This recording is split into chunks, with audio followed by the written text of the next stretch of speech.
அருட்பெரும் ஜோதி அருட்பெரும் ஜோதி தனிப்பெரும் கருணை அருட்பெரும் ஜோதி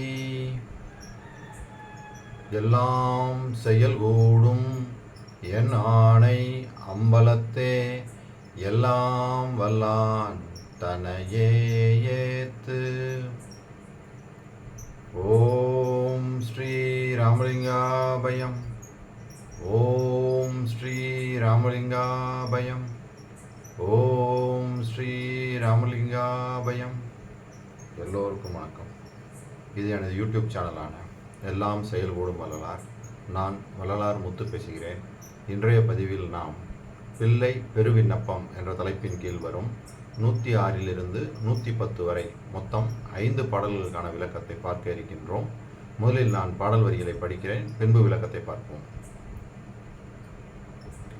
தனிப்பெரும் ஜோதி தந்தையே, உலகில் தந்தையர் பற்பலகாலும் இனிப்புறு மொழியால் அறிவுற மக்கட்கு கேட்கவே பயிற்றிடும் தோறும் பணிப்புற ஓடி பதுங்குகின்றார்.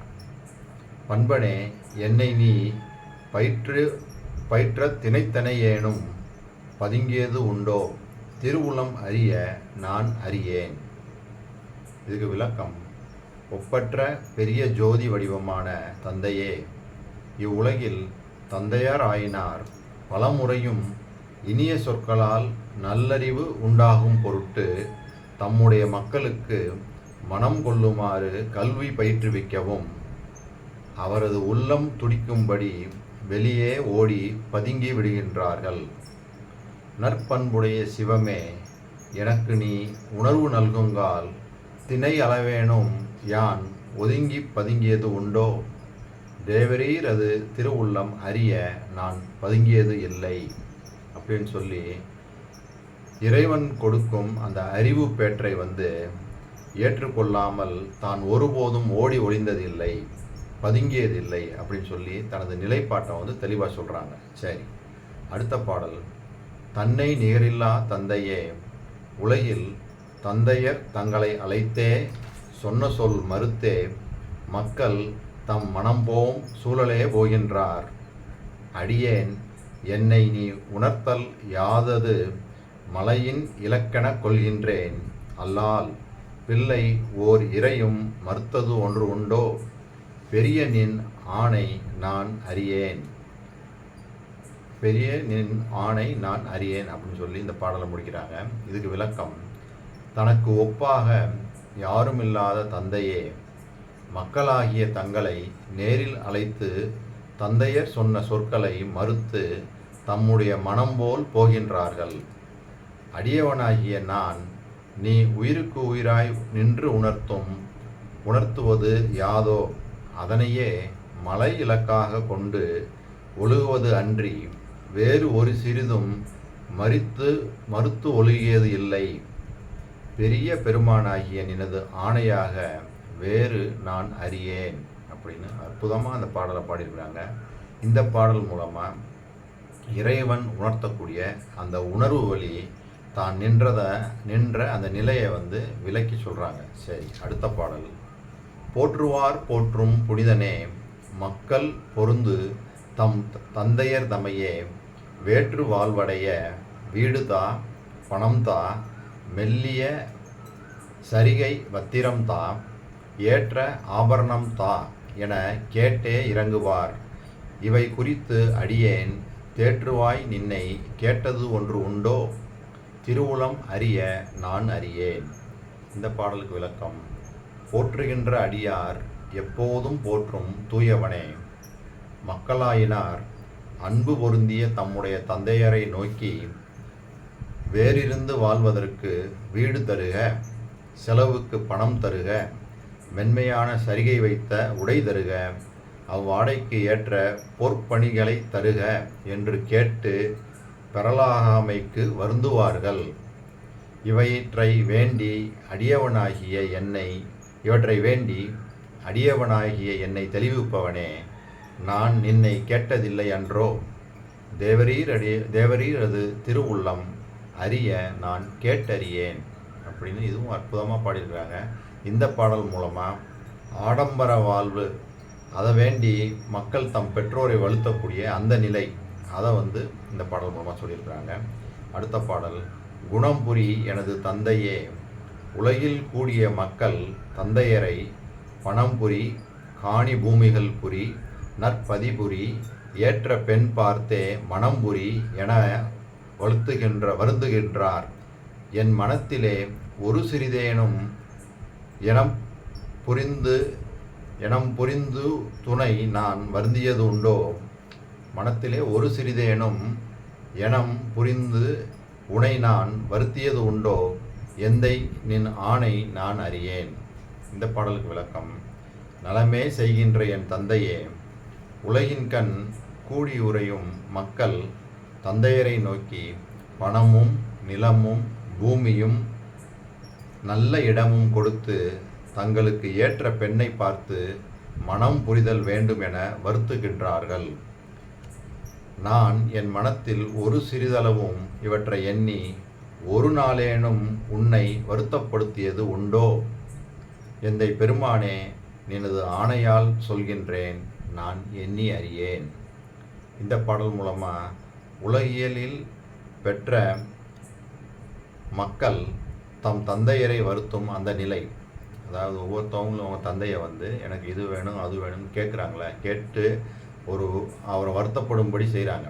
அது மாதிரி நான் உன்னை என்னைக்காவது செஞ்சுருக்கேனா அப்படின்னு சொல்லி இறைவன்கிட்ட அவருடைய அந்த நிலையை அப்படியே சொல்கிறாங்க. சரி, அடுத்த பாடல், இகத்திலே என்னை ஆண்ட மெய்ப்பொருளே, என் உயிர் தந்தையே, இந்த சகத்திலே மக்கள் தந்தையரிடத்தே தாழ்ந்தவராய் புறம் காட்டி அகத்திலே வஞ்சம் வைத்திருக்கின்றார். ஐயவோ, வஞ்சம் நின் நனவில் முகத்திலே என்றன் அகத்திலே உண்டோ. முதல்வ, நின் ஆணை நான் அறியேன். இந்த பாடலுக்கு விளக்கம், எப்பொருள்களுக்கும் முதல்வனே, இப்பிறப்பிலே என் மனத்தின் கண் எழுந்தருளி என்னை ஆண்டு கொண்ட மெய்ப்பொருளாகிய சிவமே, என் உயிருக்கு அமைந்த தந்தையே, இந்த உலகத்தில் மக்களாயினார் தங்களை பெற்ற தந்தையர் முன் மிக்க பணிவுடையவராய் பிறரறிய புறத்தே தோற்றுவித்து தங்கள் மனத்திலே வஞ்சக நினைவுகள் கொண்டிருக்கின்றார்கள். ஐயனே, என் முகத்திலே அன்றி என் மனத்திலோ உன்பால் யான் வஞ்சம் கொண்டது உண்டோ. இல்லை, இது நினது ஆணை அப்படின்னு சொல்லி இறைவன் திருவடி முன்னாடி அகமும் புறமும் ஒத்த நிலையில் வள்ளல் பெருமான் அவர் நின்ற அந்த நிலையை விளக்கி சொல்கிறாங்க. அவர் எப்படி இருந்தாங்க, உள்ளும் புறமும் அவர் இறைவனை எந்த ஒரு வஞ்சமும் இல்லாமல் அந்த பக்தி செஞ்சு வந்திருக்காங்க. ஆனால் உலகியலில் ஒவ்வொரு மக்களும் அவருடைய தந்தையரை பெற்ற மக்கள் வெளியே சிலர், எல்லோரும் இல்லை, சிலர் நல்லா ஒரு பணிவோடு இருக்க மாதிரி காட்டிக்கிட்டு, ஆனால் உள்புறமாக வஞ்சம் வச்சுருக்குறாங்க. அவருக்கு என்ன தெரியும், அவர்லாம் ஒரு ஆள் அப்படின்னு சொல்லி இன்னும் சில பேர்லாம் அவர் எப்போ சீக்கிரமாக இந்த உலகத்தை விட்டு போவார் அப்படின்ற மாதிரி, அதுதான் வஞ்சம். வெளியே சொல்லுவாங்க எங்கள் அப்பா மாதிரி வருமா அப்படிலாம் சொல்லுவாங்க. ஆனால் உள்ளே இவர் சீக்கிரமாக எங்கிட்ட போய் தொலைஞ்சா நல்லா இருக்குமே அப்படின்னு நினைக்கக்கூடிய அந்த நிலையத்தான் சொல்கிறாங்க. அப்போ இந்த மொத்தம் உள்ள இந்த 5 பாடல்கள்லையுமே பாருங்களேன், இந்த 5 பாடல்களுமே ஒவ்வொரு பாடல்லையும் என்ன சொல்கிறாங்க பாருங்கள். அந்த முதல் பாடலில் அந்த இறைவன் அந்த அதாவது ஒரு தந்தை அவங்களுடைய மகன் நல்வழிப்படுத்துறதுக்காக சில போதனைகளெல்லாம் சொல்லும்போது அதையெல்லாம் கேட்காம ஓடி பதுங்கி கொள்கிறாங்க அப்படின்னு சொல்கிறாங்க. அதே சமயத்தில் நீ எனக்கு அறிவு பெற்ற கொடுக்கும்போது எப்பயாவது ஓடி ஒளிஞ்சிருக்கிறேனா, அப்படி செய்யலையே அப்படின்றாங்க. 2வது பாட்டில் என்ன சொல்கிறாங்க, அதே மாதிரி தான் சொல்கிறாங்க. தந்தையர் சொன்ன ஒரு சொல்லை மறுத்து பேசி அவங்க இஷ்டத்துக்கு மனம் போன போக்கில் போய் திரிகிறாங்க. நான் எப்பயாவது அந்த மாதிரி இருந்திருக்கிறேனா, நீ சொன்னதை அப்படியே தானே செஞ்சுருக்கிறேன், மனம் போகணும்படி நான் நடந்திருக்கிறேனா அப்படின்னு சொல்லி இந்த பாடலை சொன்னாங்க. அடுத்த பாடலில் என்ன சொல்கிறாங்க, ஆடம்பர வாழ்வு, அதாவது மக்கள் வீடு வேணும், அதில் செலவு பண்ணுறதுக்கு பணம் வேணும், மென்மையான சரிகை படைத்த அந்த வஸ்திரங்கள் அதெல்லாம் வேணும், உடைகள்லாம் வேணும், அப்புறம் பொண்ணு மணி இதெல்லாம் வேணும்னு சொல்லி அந்த அப்பாவை கேட்டு வற்புறுத்துறாங்களாமா. இதெல்லாம் உலகியலில் நடக்கிற விஷயம். ஆனால் நான் வந்து உன்னைய தந்தையாக நினச்சி நான் இதெல்லாம் இன்னைக்காவது கேட்டிருக்கேனா? அதெல்லாம் நான் எதுவுமே கேட்கலையே, உன்னுடைய அருளை மட்டும்தானே நான் கேட்குறேன் அப்படின்னு சொல்லி அந்த பாட்டில் சொன்னாங்க. அதுக்கு அடுத்த பாட்டில் இன்னும் சொன்னாங்க, அதாவது உலகியலில் மக்கள் வந்து என்ன மாதிரி இருக்கிறாங்க, அதாவது என்ன கேட்குறாங்கன்னா, ஒரு ஒரு ஒரு ஒருத்தர் வந்து அவருடைய தந்தைக்கிட்ட என்னென்னலாம் கேட்குறாருன்னா, அதாவது பணம் கொடுங்க, நிலம் கொடுங்க, பூமி கொடுங்க, நல்ல இடம் கொடுங்க, அதே மாதிரி எனக்கு ஒரு நல்ல பெண்ணை பார்த்து மனம் புரிந்து வைங்க அப்படின்லாம் சொல்லி அந்த தந்தையை வந்து வற்புறுத்தி ஒரு இம்சையாகவே கொடுக்குறாங்க. ஆனால் நான் என்னைக்காவது ஒரு நாள் உனக்கு இந்த மாதிரி ஒரு துன்பத்தை கொடுத்துருக்குறேனா, நீ மனம் வருந்தும்படி நான் இதெல்லாம் கேட்டிருக்கேனா அப்படின்னு சொல்லி அவருடைய நிலையையும் உலகியல் நிலையையுமே ரெண்டையுமே சேர்த்து சொல்கிறாங்க. கடைசி பாடலில் என்ன சொன்னாங்க, அதாவது உலகத்தில் மக்களாயினார் தங்கள் முன் மிக்க பணிவுடையவராய், அதாவது தந்தையர் முன்னாடி மக்களாயினார் தந்தையர் முன்னாடி வந்து பணிவுடையவராய் இருந்து, இது வந்து புறத்தில், அகத்தில் வந்து வஞ்சனையான நினைவுகளோடு இருக்கிறாங்க அப்படின்னு சொல்லி தெளிவாக பதிவு பண்ணியிருந்தாங்க.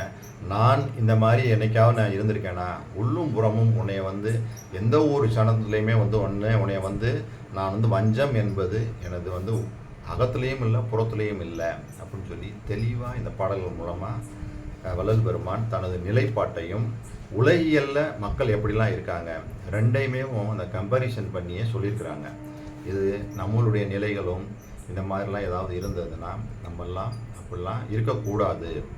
ஆடம்பரத்தை விரும்பியோ அல்லது இன்னும் செழிப்பாக வாழணும், அதாவது இன்னும் ஆசைகளை உண்டாக்கிக்கிட்டு அது நம்மளுடைய உழைப்பால் தான் நம்ம எல்லாம் பெறணும். தந்தையர்கிட்ட போய் வற்புறுத்தி அவர் கொடுக்கணும் அப்படின்னு சொல்லி எதிர்பார்க்குறதே தவறு. இது வந்து இதில் மட்டும் உலகியலில் மட்டும் இல்லை, அருளியல்லையுமே நம்மெல்லாம் இதுக்கு ஆசைப்பட்டு எதையும் கேட்கக்கூடாதுன்னு சொல்கிறாங்க. கடவுள்கிட்டையும் நம்ம இந்த மாதிரி ஆடம்பரத்துக்காக எந்த ஒரு விண்ணப்பமும் வைக்கக்கூடாது அப்படின்றது தெளிவாகுது. உலகியல் இதுலேயும் நம்ம ரெண்டுமே மேட்ச் பண்ணி பார்த்துக்கிறோம். நம்ம இப்போ எப்படி இருக்கிறோம், அப்பா அம்மா வந்து வற்புறுத்தக்கூடாது. அதே மாதிரி ஒரு அப்பா வந்து நல்வழிக்கு சொல்கிறாங்கன்னா அதை எடுத்துக்கிறணும். ஆனால் அதை எடுக்காமல் என்ன பண்ணுறோம், புற வழியில் ஓடுறோம். அவர் இது இல்லாமல் பலவிதமான சேட்டைகள், அவர் வந்து பிடிக்காததுன்னு தெரிஞ்சும் கூட நம்ம வந்து அவர்கள் மனம் கோணும்படி நடந்து கொள்கிறோம். ஆனால் வள்ளல் பெருமான் என்ன சொல்கிறாங்க, நான் என்னைக்காவது நீ சொன்ன அதை விட்டு நான் மாறி நடந்துருக்கிறேனா? அதே மாதிரி உன்கிட்ட ஏதாவது கேட்டிருக்கேனா? வீடு கொடு, காசு கொடு, பொன் பொருள் கொடு, ஏதாவது உன்கிட்ட கேட்டிருக்கேனா? எதுவுமே கேட்கலையே. அதே மாதிரி நிலைப்பாட்டில் தான் நம்மளும் வாழணும் அப்படின்றது தான் இந்த பாடல்கள்லாம் அமைச்சிருக்கிறாங்க. இதுக்கு சான்றாக ஒரே ஒரு அருமையான பாடலை பாடி இந்த வீடியோவை நான் நிறைவு செய்கிறேன். 5ஆம் திருமுறையில் வரக்கூடிய ஒரு பாடல், எல்லோருக்கும் தெரிந்த பாடல், மிகவும் விசேஷமான அற்புதமான பாடல். இதை பாடி இந்த வீடியோவை நிறைவு செய்கிறேன். ஒருமையுடன் நினது திருமலரடி நினைக்கின்ற உத்தமர்தம் உறவு வேண்டும்.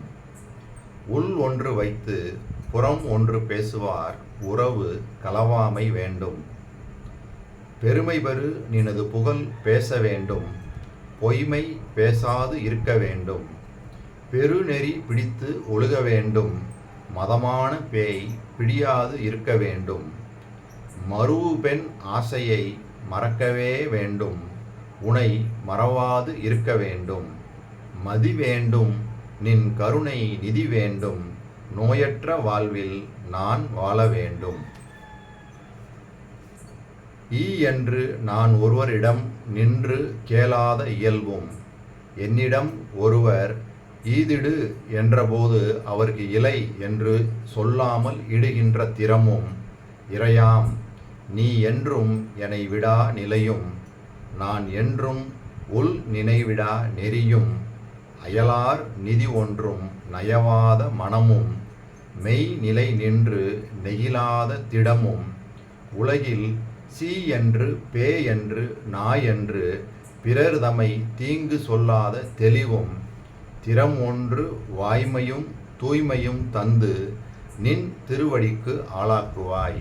பாருங்க எவ்வளோ அற்புதமாக எல்லாத்தையும் சொல்லிட்டாங்க பாருங்க. இப்போ இந்த பாடல்கள் நம்ம சொன்ன அந்த தவறான அந்த நம்ம வந்து என்னென்னலாம் கேட்குறோம், நம்மளுடைய நிலைகள்லாம் என்னென்ன எப்படி இருக்குன்றத, எப்படி இருக்கணும், நம்ம எப்படி இருக்கிறோம், எப்படி இருக்கணும் அப்படின்றதுக்கு இந்த பாடல். மிகவும் அற்புதமாக பாருங்கள், ஒவ்வொரு வரிகளும் எவ்வளோ அருமையாக இருக்குது பாருங்கள். இந்த கடைசி பாடலில் சொன்னது மாதிரி தந்தையர் முன்னாடி வந்து நம்ம வந்து பணிவுடையவர் மாதிரி வெளியே காமிச்சுக்கிறோம், ஆனால் உள்ளே வந்து வஞ்சம் வச்சுருக்கிறேன் அப்படின்றதுக்கு அந்த வரிகள் பாருங்கள். ஒருமையுடன் நினது திருமலரடி நினைக்கின்ற உத்தமர்தம் உறவு வேண்டும், உள் ஒன்று வைத்து புறம் ஒன்று பேசுவார் உறவு களவாமை வேண்டும். பாருங்கள், உள்ள ஒன்று வச்சுட்டு வெளியே ஒன்று தான் நம்ம பேசிக்கிட்டு தெரியும். அதே மாதிரி பெருமை பெரு நினது புகழ் பேச வேண்டும், பொய்மை பேசாது இருக்க வேண்டும், பெருநெறி பிடித்து ஒழுக வேண்டும், மதமான பேய் பிடியாது இருக்க வேண்டும், மருவு பெண் ஆசையை மறக்கவே வேண்டும், உனை மறவாது இருக்க வேண்டும். இதுலேயும் சொன்னாங்கல்ல, எனக்கு பொண்ணு கொடு, அதே மாதிரி பெண்ணை பார்த்து கல்யாணம் பண்ணி வை, ஆபரணங்களை கொடு, வஸ்திரத்தை கொடு அப்படின்னு சொல்லி பல விதமாக கேட்குறாங்களாம்மா அப்பாட்ட. ஆனால் இவர் என்ன கேட்குறாங்க பாருங்கள், மருவு பெண் ஆசையை மறக்கவே வேண்டும், உன்னை மறவாது இருக்க வேண்டும், கடவுளை மறக்கக்கூடாது அப்படின்னு சொல்லி கேட்குறாங்க. மதி வேண்டும், நின் கருணை நிதி வேண்டும், நோயற்ற வாழ்வில் நான் வாழ வேண்டும். பாருங்கள், எவ்வளோ அருமையாக இந்த பாடல் அமைச்சிருக்காங்க பாருங்கள். அதே மாதிரி என்று நான் ஒருவரிடம் நின்று கேளாத இயல்பும், என்னிடம் ஒருவர் ஈதிடு என்ற போது அவருக்கு இல்லை என்று சொல்லாமல் இடுகின்ற திறமும். பாருங்க, எவ்வளோ அருமையான வார்த்தைகள் பாருங்க. நான் போய் ஒருத்தட்ட போய் என்கிட்ட ஏதாவது பணம் கொடு, ஏதாவது ஒன்று வேணும்னு சொல்லி கேட்டு நிற்கக்கூடிய அந்த நிலை இருக்கக்கூடாது. அதே சமயத்தில் என்னிடத்துல வந்து ஒருத்தர் வந்து ஏதாவது கொடுங்கன்னு சொல்லும்போது இல்லைன்னு சொல்லாத அளவுக்கு என்னை நீ வச்சிருக்கணும் அப்படின்னு சொல்லி சொல்கிறாங்க. அப்புறம் என்னை விடா நிலையும் என்றும் உள் நினைவிடா நெறியும், அயலார் நிதி ஒன்றும் நயவாத மனமும், அடுத்தவங்களுடைய சொத்துக்கோ பொருளுக்கோ ஆசைப்படாத அந்த நிலையும், அயலார் நிதி ஒன்றும் நயவாத மனமும், மெய்நிலை நின்று நெகிழாத திடமும், உலகில் சீ என்று பே என்று நாய் என்று பிதர் தம்மை தீங்கு சொல்லாத தெளிவும், திறம் ஒன்று வாய்மையும் தூய்மையும் தந்து நின் திருவடிக்கு ஆளாக்குவாய். மற்றவங்க ஒருத்தவங்க சீ நாய் பேய் போ அப்படின்னு சொல்லி பேசக்கூடிய அந்த நிலையில் என்னை வச்சிருக்கக்கூடாது அப்படின்னும் சொல்கிறாங்க. அப்போ என்ன மாதிரி ஒரு அருமையான இந்த பாடல் பாடியிருக்காங்க பாருங்கள். இதெல்லாம் இந்த பாடலும் ஒரு சிறு பிராயத்தில் பாடினது தான். எவ்வளோ அருமையான பாடல்கள், அப்போயே அவர் எவ்வளோ ஞானத்தோடு எவ்வளோ இதாக எழுதியிருக்காங்க பாருங்கள். அப்போ இவ்வளோ விஷயங்களும் நாம் வந்து நம்மளை வள்ளல் பெருமான் இந்த திருவருட்பாட சொல்லியிருக்க எல்லா விஷயங்களையுமே நம்மளையெல்லாம் புடம் போட்டு நம்மளிடம் உள்ள அந்த தீய குணங்கள் எல்லாம் வெளியேறி போகிறதுக்கு தான், நம்ம அருள் நிலையில் மேலே ஏறுறதுக்கு. ஏன்னா நம்ம வந்து கடவுள் நிலை அறிந்து அம்மையமாகணும். கடவுள் வந்து எப்படி இருப்பாங்க அதுதான் இங்கே சொல்லிட்டு வராங்க. நம்மளுடைய உலகியலையும் அந்த கடவுள் நிலையையும் கம்பேரிசன் பண்ணி தான் ஒன்று சொல்லிட்டு வராங்க.